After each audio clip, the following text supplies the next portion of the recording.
Pessoal, até aqui nós já entendemos o fato típico e também a ilicitude. Agora nós chegamos no terceiro elemento da teoria tripartida do crime, que é a culpabilidade.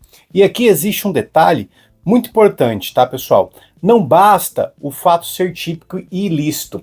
O Estado também precisa verificar se aquele agente pode ser pessoalmente reprovado pela conduta que praticou. Em outras palavras, será que aquela pessoa tinha condições de agir de outro modo? Será que ela entendia que aquilo era errado? Será que ela tinha capacidade mental para responder criminalmente? E é exatamente isso que a culpabilidade analisa, tá bom, pessoal? A culpabilidade, então, ela é um juízo de reprovação sobre o autor do fato, tá? E tradicionalmente ela possui três elementos principais, que é a imputabilidade, potencial consciência da ilicitude e exigibilidade de conduta diversa, tá?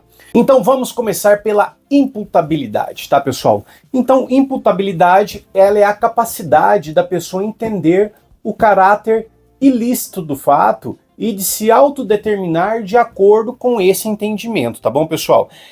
Traduzindo, é a capacidade mental jurídica da pessoa de responder pelo crime. Por exemplo, aqui, ó. Imagine uma pessoa completamente surtada, em grave episódio psicótico, sem qualquer compreensão da realidade, acreditando que está se defendendo de monstros imaginários. Nesse caso, o direito penal entende que talvez ela não tenha capacidade plena de compreensão, entendeu? E é por isso que o artigo 26 do Código Penal fala sobre inimputabilidade de doente mental, tá? Um outro exemplo aqui é o clássico menor de 18 anos, tá? No Brasil, o menor de idade, ele é penalmente inimputável, tá, pessoal? Isso está lá no artigo 27 do Código Penal e também no artigo 228 da Constituição Federal. Ou seja, um adolescente ele pode praticar um ato infracional gravíssimo, tá? Mas juridicamente ele não responde pelo Código Penal como um adulto. Agora atenção aqui, ó, uma pegadinha muito comum, tá? Emoção e paixão não excluem a imputabilidade, tá, pessoal? A pessoa estar nervosa, com raiva, traída ou emocionalmente abalada não afasta automaticamente sua responsabilidade penal, tá?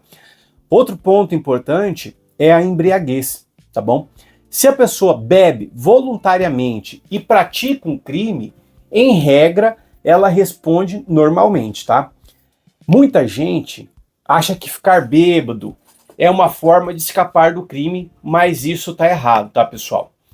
Agora um outro exemplo aqui, ó.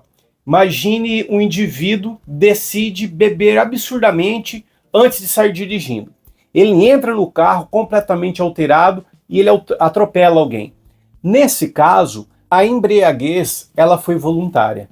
Portanto, ela não exclui a culpabilidade. Agora vamos para um segundo elemento, que é a potencial consciência da ilicitude, pessoal. Aqui o direito penal pergunta o seguinte: aquela pessoa tinha possibilidade de saber que a conduta era proibida?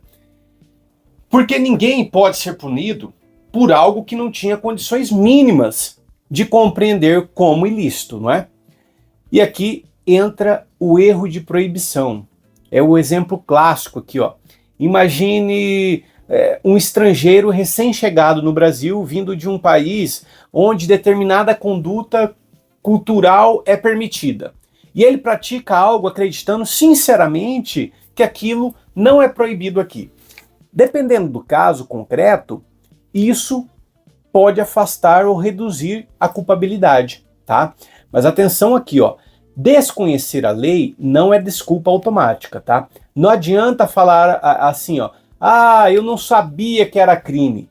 Em regra, pessoal, presume-se que todos conhecem a lei, tá? Agora nós chegamos em um ponto, no terceiro ponto, na verdade, que é exigibilidade de conduta diversa. Aqui a pergunta é o seguinte: naquela situação concreta, era razoável exigir que a pessoa agisse de outro modo? Porque existem situações extremas em que o direito entende que a pessoa praticamente não tinha escolha. Um exemplo clássico é a coação moral irresistível, tá? Imagino que criminosos sequestram a família de um funcionário do banco e obrigam ele a entregar a senha do cofre sob ameaça de matar seus filhos. Nesse caso, o ordenamento entende que talvez não fosse razoável exigir conduta diferente, né? Outro exemplo é a obediência hierárquica, tá? Mas cuidado, isso só vale quando a ordem não é manifestamente ilegal, tá? Porque se um superior manda praticar tortura, execução ou corrupção, o subordinado não pode simplesmente alegar: eu só estava obedecendo ordens, tá? Isso não afasta automaticamente a responsabilidade penal. E aqui existe um ponto fundamental. A culpabilidade funciona como uma limitação do poder punitivo do Estado, tá? Ela impede que o direito penal trate as pessoas como simples objetos de punição, tá? O Estado ele só pode punir alguém quando houver possibilidade real de reprovação pessoal da conduta, tá? Por isso, a culpabilidade é uma das bases mais importantes do direito penal moderno, pessoal. Então, eu fico por aqui nessa aula, tá? Que nós tratamos da culpabilidade. Espero que vocês tenham gostado. Comentem, curtam aqui, tá? Compartilhem e até a próxima aula.